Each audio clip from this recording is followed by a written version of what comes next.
नमस्कार साथियों, स्वागत है आप सभी का अंकित इंस्पायर्स इंडिया पर। मैं हूं अंकित अवस्थी। आप है मेरे साथ में एक ऐसी खबर पर चर्चा करने के लिए जिसकी विषय वस्तु पहले से काफी कुछ मिलती जुलती है। हो सकता है आप में से बहुत से साथियों ने शार्ली एब्दो नामक मैगजीन का नाम सुना हो। अगर हां ऐसा है तो एक बार जल्दी से मुझे थम्स अप करके कमेंट बॉक्स में बता दीजिए। मैं आपके कमेंट्स को देखकर अंदाजा लगा लूंगा कि आप ऑलरेडी कितना अवेयर हैं दुनिया में चल रही गतिविधियों से साथियों, क्योंकि वही एक बार मैगजीन फिर से सुर्खियों में है जिसने पहले पैगंबर साहब का विवादित कार्टून छापा था। इस वजह से आज ये फिर एक बार विवादों में है, लेकिन इस बार पैगंबर साहब नहीं अपितु ईरान के एक सुप्रीम लीडर की ऐसी बेहुदा और बेइज्जती करने वाली तस्वीर छापी है जिसे देखने के बाद कुछ देर तक तो समझने वाला यह सोचेगा कि क्या यह पब्लिक मीडिया में छपी हुई चीज है। आइए चर्चा करते हैं साथियों। आज की जानकारी में जिनके बारे में आप जानते हैं बढ़िया है, नहीं जानते हैं तो बहुत सारी चीजें मैं आपको पहले ही इंट्रोडक्शन में बता देता हूं, तब जाकर के कथा को विस्तार से लेकर चलेंगे। संभव है कि आप इसके बारे में ज्यादा जानकारी ना रखते हो। साथियों यहां पर कुछ अखबारों की कटिंग्स हैं, जैसे फ्रांस 24 है, इंडिया टुडे है। ये सब बात कर रहे हैं कि ईरान के अंदर outraged after French satirical newspaper Charlie Hebdo में छपी कुछ ऐसी खबर जिसके ऊपर ईरान में इस समय गुस्सा फूट रहा है। अखबार देख लीजिए। ऐसी कार्टून छपने वाली जो बात है ये कहां हो रही है। यहां पर दो व्यक्तियों को तस्वीर में दिखाया गया है। एक तरफ है ये व्यक्ति जिनका कार्टून छपा है और एक तरफ है ये मैगजीन जिसने कार्टून छापा है। कौन सी है ये मैगजीन? चार्ली एब्दो मैगजीन के बारे में थोड़ा सा इतिहास जान लेते हैं, फिर इसके बारे में डिटेल से भी चर्चा करेंगे। 1970 में यह मैगजीन शुरू हुई थी और अपने द्वारा व्यंग प्रकाशित करने के लिए यह पत्रिका जानी जाती है। अपने आप को धर्मनिरपेक्ष, नास्तिक, लेफ्ट समर्थक, संशयवादी, नस्लवेद विरोधी होने का दावा करती है और राजनीति, धर्म और संस्कृति से जुड़े पहलुओं पर बहस और कटाक्ष को बढ़ावा देती है। यानी कि यह बात ही टॉन्ट में करती है, व्यंग और सटायर के रूप में अपनी बातें करती है और कार्टून के अंदर इस तरह की बड़ी सारी बातों को छोटे से चित्रों के माध्यम से दर्शा करके उस बात को पूरी गहराई तक झकझोरने का प्रयास करती है। 1970 में यह मैगजीन शुरू हुई थी। उस समय एक पत्रिका हुआ करती थी जिसका नाम था हाराकीरी। उसने वहां के पूर्व राष्ट्रपति चार्ल्स दी गॉल का मजाक बनाते हुए कुछ तस्वीरें छापी थी जिसे बाद में बंद कर दिया गया। उसके बाद चार्ली एब्दो शुरू होती है। 1970 के दशक से यह प्रकाशन शुरू करती है और वर्तमान में यह साप्ताहिक रूप से चल रही है, क्योंकि एब्दो शब्द का जो फ्रेंच मीनिंग है वो होता ही साप्ताहिक है। वर्तमान में जिस व्यक्ति की चर्चाएं हैं वो व्यक्ति तस्वीर में आपको यहां पर दिखाई दे रहा है। इस व्यक्ति को अगर आप ढंग से देख लें तो यहां पर दो चीजें आपको देखने की हैं।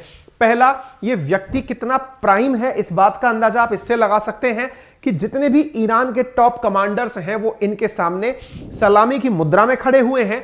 और दूसरा, इनका पहनावा अगर आप देखें तो यह कुछ एक ऐसी पोशाक है जो ईरान के अंदर जो बड़े लोग हैं, बड़े राजनेता हैं, प्रभावशाली लोग हैं, उनके द्वारा धारण की जाती है। यह कुछ हद तक गाउन जैसी पोशाक है। गाउन का अर्थ यानी कि ऊपर से लेकर नीचे तक पहना जा सकने वाला एक ही सिंगल पीस ड्रेस है। इस सिंगल पीस ड्रेस के अंदर जितने भी प्रकार की कल्पनाएं की जा सकती हैं, इस ड्रेस को आप ढंग से देखें, क्योंकि इसी ड्रेस के ऊपर कटाक्ष हुआ है और कटाक्ष जिस व्यक्ति के ऊपर हुआ है इसका नाम है अली खामनेई।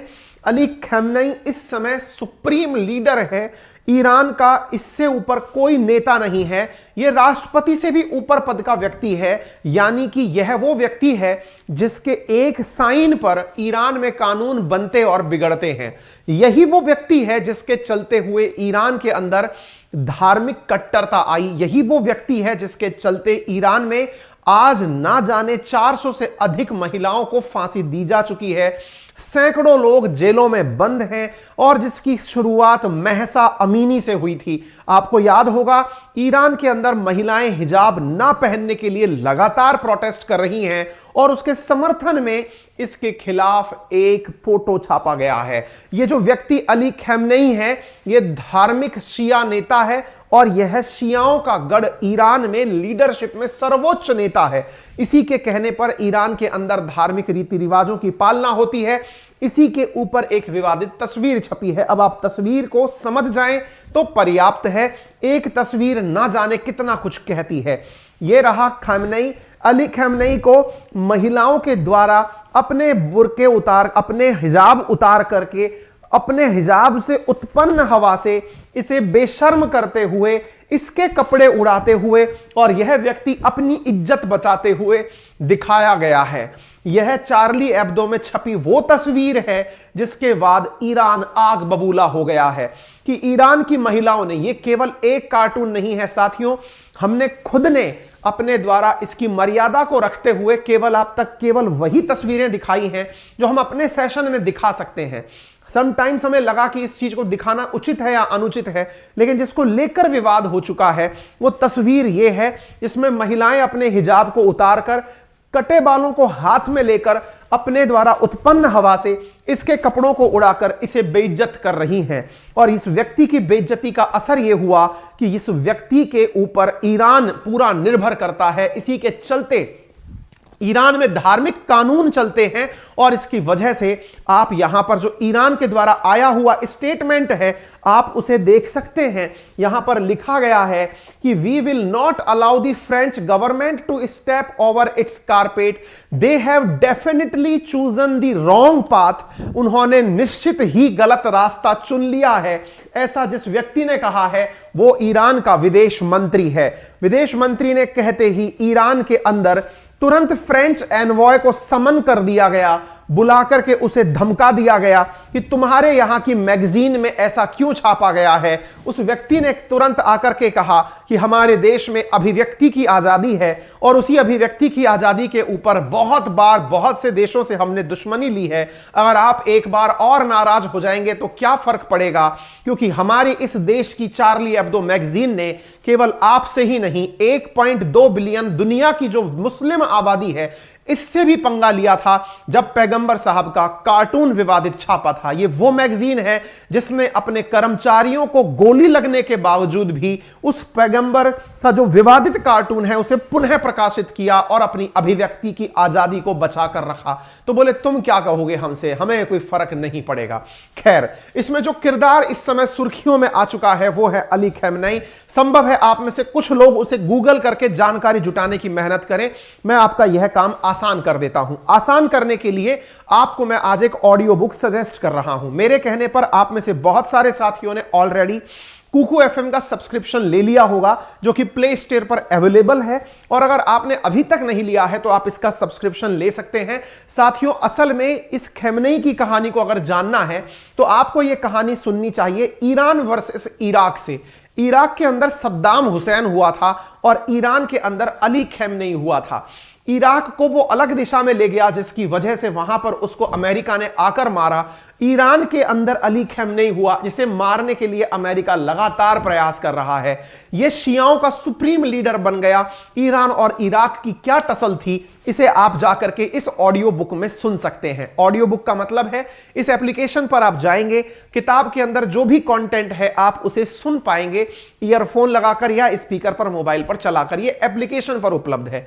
यह किताब जहां उपलब्ध है वहां पर इस जैसी लगभग 10,000 किताबें अवेलेबल हैं जिन्हें आप सुन सकते हैं।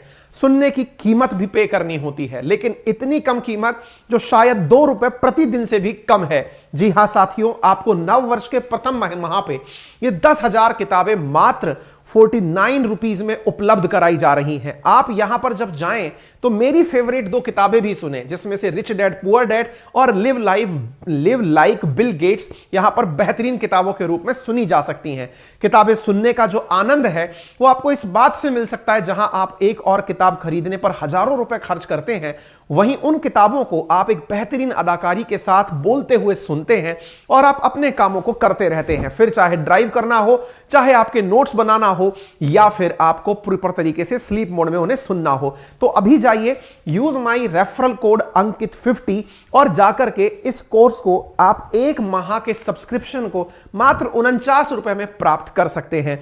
अंकित 50 कोड के लिए लिंक कमेंट बॉक्स और डिस्क्रिप्शन में दिया गया है, वहां जाकर इस किताब को सुनिए। और इस जैसी 10,000 किताबें और भी हैं जिनके ऊपर आप प्रॉपर तरीके से ज्ञान ले सकते हैं। आते हैं चार्ली एब्दो के ऊपर। चार्ली एब्दो, इसकी कहानी को थोड़ा इतिहास के साथ आपको बताएंगे। यह मुद्दा कहां से शुरू हुआ।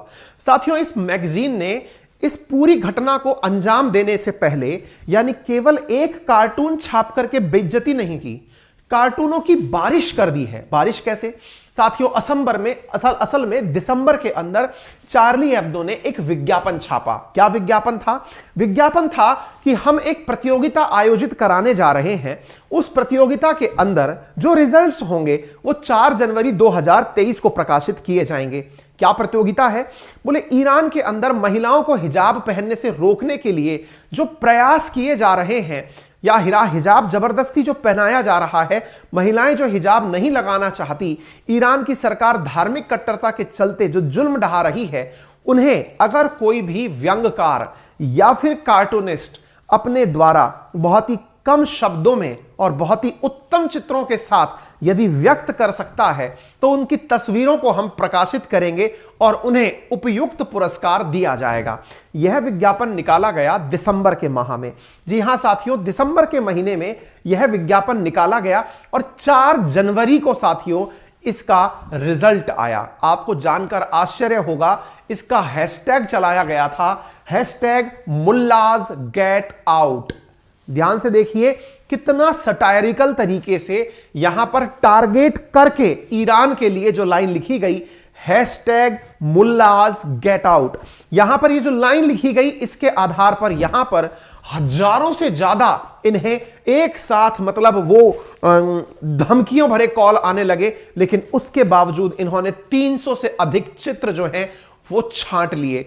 उन 300 से अधिक चित्रों में से कुछ चित्र इन्होंने वेबसाइट पर पब्लिश किए हैं। आप इस मैसेज से यह अंदाजा लगा सकते हैं, यह मैसेज है 9 दिसंबर 2022 का, जिसमें इनके द्वारा जो विज्ञापन छापा गया था उससे आप इनकी इंटेंसिटी का अंदाजा लगा सकते हैं। Hashtag mullahs get out international competition, अंतरराष्ट्रीय प्रतियोगिता रखी गई मुल्लाज को बाहर निकालने के लिए। Are you a professional press caricaturist और cartoonist? Produce the funniest and meanest caricature of Ali Khamenei, the Islamic Republic of Iran supreme leader.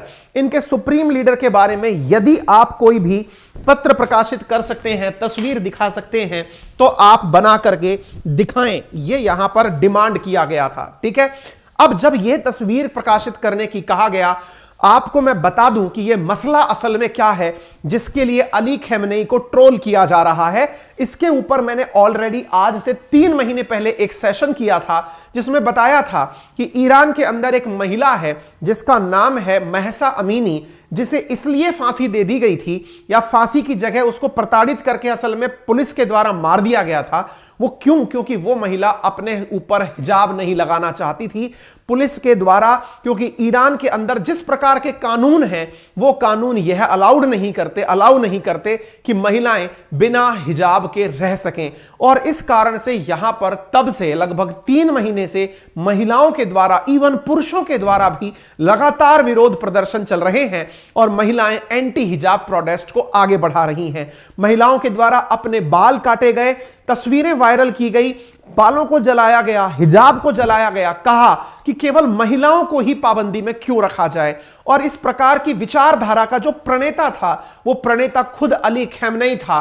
तो उस अली खamenei के लिए अब इस पत्रिका ने जो किया वो तस्वीरों के माध्यम से मैं आपको बताऊंगा, लेकिन इस बात से आप अंदाजा लगा सकते हैं कि अभी तक ईरान में 300 से ज्यादा लोग मारे जा चुके हैं, हजारों से अधिक संख्या में लोग गिरफ्तार हैं। साथियों, अब आप कुछ उनमें से कार्टून्स जो बनकर आए उन्हें एक बार देख लें, आप उससे अंदाजा लगा लेंगे, जो बहुत ज्यादा आपत्तिजनक हैं, प्रथम दृश्यता ही अश्लील दिखाई देते हैं, उन्हें हमने यहां से फिलहाल के लिए हटा दिया है। अगर आप चाहें तो भी आप जाकर के चार्ली एब्दो वेबसाइट पर विजिट कर सकते हैं। मेन पेज पर कुछ इतने खतरनाक और मतलब अजीब गरीब तरीके से साहब इसकी मतलब इन्होंने वो करी है, हालत खराब करी। आप देखें इस व्यक्ति को, अली खamenei को महिलाओं के द्वारा, महिलाओं ने अपने हाथ में रिस्टबैंड, ईरान का झंडा अली खamenei को किस प्रकार से बांध रखा है। यह तस्वीर आप देखिए जो कि प्रकाशित की गई है। इसको यहां पर आग लगाते हुए दिखाया गया है। ईरान की महसा अमीनी अपने बालों से अली खamenei को फांसी का फंदा लगा रही है। महिलाएं अपने बालों से अली खamenei को फांसी का फंदा लगा रही हैं। आप यहां पर देख सकते हैं कितने प्रकार से इसको ना जाने कितने तरीके से इसके ऊपर, मतलब आप इधर देख सकते हैं, यहां पर देख सकते हैं हिस्ट्री सेवर करके सीवर को इसके अंदर डाइल्यूट कर दिया गया। बहुत ही तरह तरह के मैसेजेस यहां पर साथियों डाले गए हैं, यानी कि ऐसी ऐसी चीजें यहां पर प्रकाशित की गई हैं जिन्हें देखते हुए आप एक ही बार में यह अंदाजा लगा सकते हैं कि यह चीजें बहुत जबरदस्त तरीके से उन्हें जलील करने के लिए थी। लेकिन क्या इसके बाद में जब ये तस्वीरें प्रकाशित हुई तो उसके बाद में शार्ली एब्दो ने अपनी गलती मानी?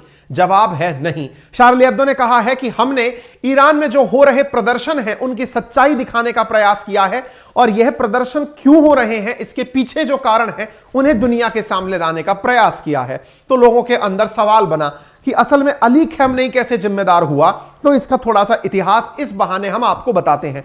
असल में साथियों 1979 के अंदर ईरान के अंदर लोगों को विचारधाराओं के आधार पर प्रताड़ित करना सर्वप्रथम शुरू हुआ था। जो मैंने आपको बुक रिकमेंड किया ना, उसे जब आप सुनेंगे तब अली खamenei कैसे उदय हुआ आप उसकी कहानी सुन पाएंगे। असल में ईरान में 1979 से पहले बहुत ही मॉडर्न कल्चर हुआ करता था, बहुत ही आधुनिक सभ्यता थी। यानी यहां तक हालात थे कि यदि किसी व्यक्ति ने हिजाब पहन लिया तो पनिशमेंट था, यानी कि पुलिस यह कहती थी कि नहीं, आप जबरदस्ती इस धार्मिक आडंबर को लेकर ना घूमे। ऐसे राजा यहां हुआ करते थे। हिजाब पहनने की अनिवार्यता 1979 के अंदर इस्लामिक क्रांति के बाद यहां पर लागू की गई थी।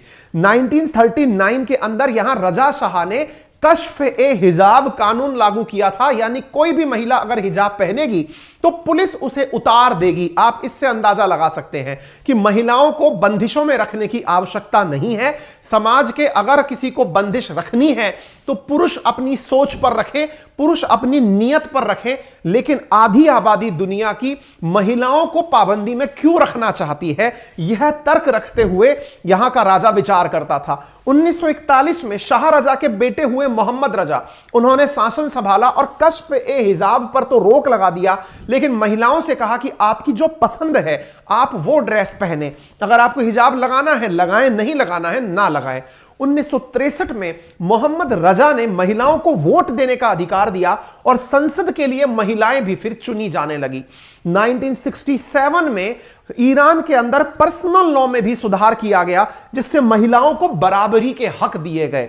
इसके बाद में लड़कियों की शादी की उम्र को 13 साल से बढ़ाकर 18 साल कर दिया गया और इतना ही नहीं, अबॉर्शन को अब कानूनी अधिकार दे दिया गया।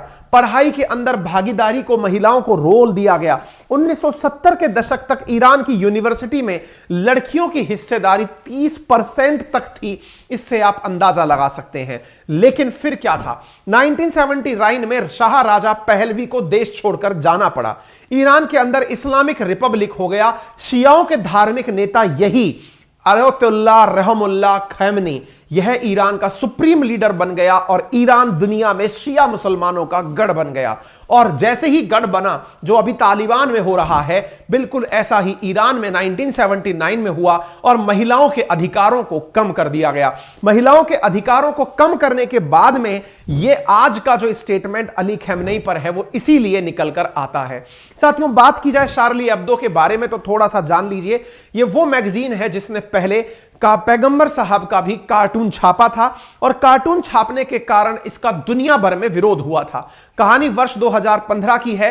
चार्ली एब्दो जो फ्रांस की एक पत्रिका है, इसने एक पैगंबर साहब का विवादित कार्टून छापा, जिसकी वजह से इनके ऑफिस पर आतंकी हमला हुआ। आतंकी हमले में 12 लोगों की जान चली गई और 7 जनवरी 2015 की सुबह जब लोग अपना रेगुलर काम कर रहे थे, तब करीब 3 हमलावर यहां आते हैं और लगातार फायरिंग करते हुए 12 लोगों की जान ले लेते हैं।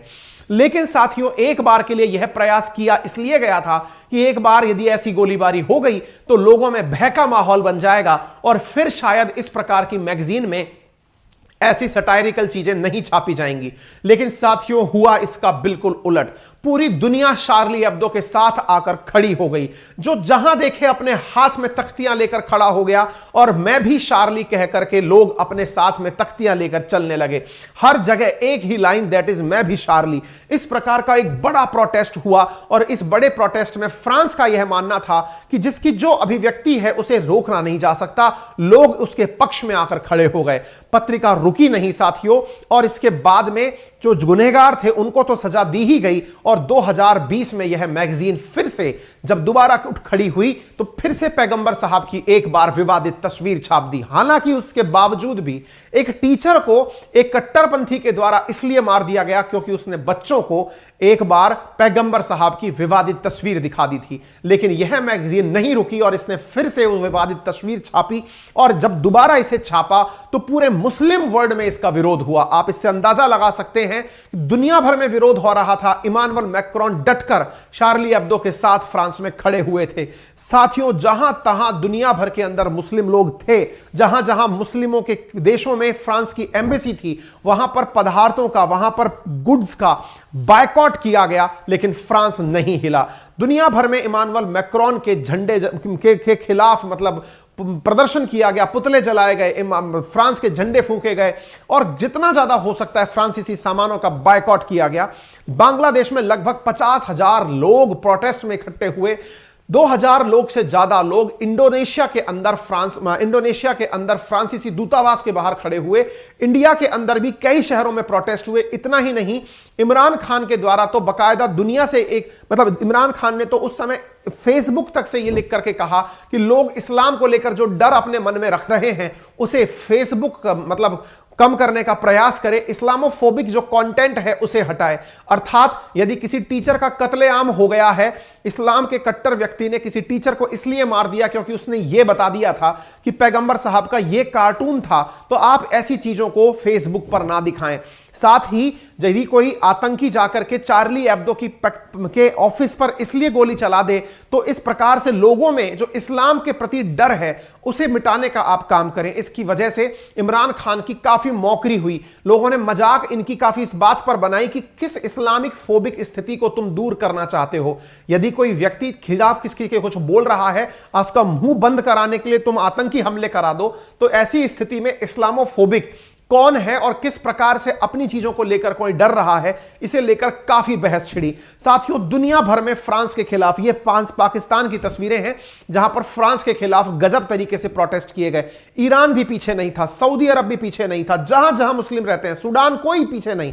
लेकिन इमानुएल मैक्रोन नहीं हिले। उन्होंने कहा कि मैं आप लोगों का गुस्सा जनून सुनूंगा, लेकिन मैं वायलेंस एक्सेप्ट नहीं करूंगा। और इस वजह से इनकी इमेज बहुत जबरदस्त बनकर दुनिया में आई, एक दृढ़ नेता के रूप में निकलकर आई। ना तो वो चार्ली एब्दो ने अपने साथ में माफी मांगी, ना इमानुएल मैक्रोन ने कोई माफी मांगी, मामला स्वतः ही शांत हो गया। लेकिन ये झुके नहीं और फ्रांस पूरे मुस्लिम वर्ल्ड के सामने एक मजबूत देश बनकर आज तक खड़ा रहा। उसके बाद भी चार्ली एब्दो नहीं झुका और उसने आकर के इस बार किसका कार्टून बना दिया? अली खamenei का। अब बड़ा सवाल यह बनता है, क्या यह टारगेट करके मुस्लिम वर्ल्ड के ही कार्टून्स बनाते हैं? आंसर है नहीं।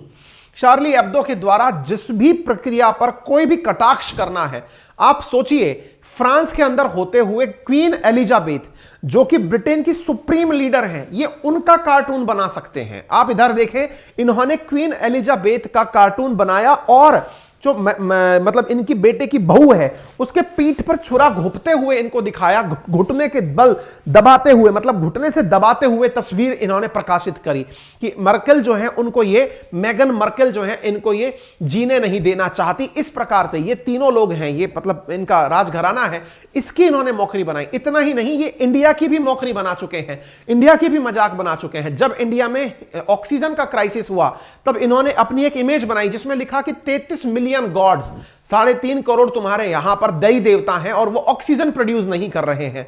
देखिए, इनका कहने का जो तरीका है ना, वो उन चीजों पर सीधा असर डालने का है कि जो चीजें सही हैं उनको सही रूप से आप स्वीकार करें। ये अपने बातों को कहने में कटाक्ष और व्यंग का उपयोग करते हैं और ये किसी भी देश को नहीं छोड़ते हैं, कोई भी दुनिया का। इनका तो रोजाना साप्ताहिक काम ही यही है।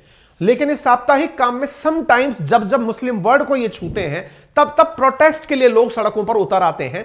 ये चीज यहां पर नई है, ठीक है। तो उम्मीद है कि आपको पूरा मसला आसानी से क्लियर हो गया होगा। और अगर आपको अभी तक भी अली खamenei के बारे में विचार है तो मैंने लिंक कमेंट बॉक्स में दिया है, आप वहां जाकर उसके बारे में डिटेल से, इराक और ईरान कैसे बने, सद्दाम हुसैन कैसे मरा, अली खamenei कैसे सत्ता में आया, जाकर सुने। मात्र 49 रुपए के अंदर आपको किताब उपलब्ध है, लिंक कमेंट बॉक्स में दिया गया है। अंकित 50 कोड लगाइए, 49 रुपीज में 10,000 किताबें 1 महीने के लिए पा लीजिए। मैंने आप लोगों के लिए आज एक सेशन किया था, जरूर सुनिएगा। और वो इसलिए जरूर सुनिएगा क्योंकि शारदा चिटफंड घोटाले पर मैंने आज एक बहुत ही शानदार सेशन किया है, बातें बाजार की पर। महत्वपूर्ण वो इसलिए है क्योंकि आप में से भी बहुत सारे ऐसे लोग हैं जो बहुत सीधे हैं और उन्हें कोई ना कोई व्यक्ति किसी ना किसी प्रकार के झांसे दे करके उनके पास रखे धन और संपदा को लूटने का प्रयास करता होगा। ऐसी स्थिति में आप इसे जरूर सुने, आपको बहुत बड़ा लेसन यहां से प्राप्त होगा। फिलहाल के लिए इतना ही। अगर आपको जानकारी हमारे द्वारा दी गई पसंद आई है तो इसे कृपया करके लाइक और शेयर जरूर करें। चैनल पर नए हैं तो इसे सब्सक्राइब करना बिल्कुल भी ना भूलें। फिलहाल के लिए इतना ही, धन्यवाद।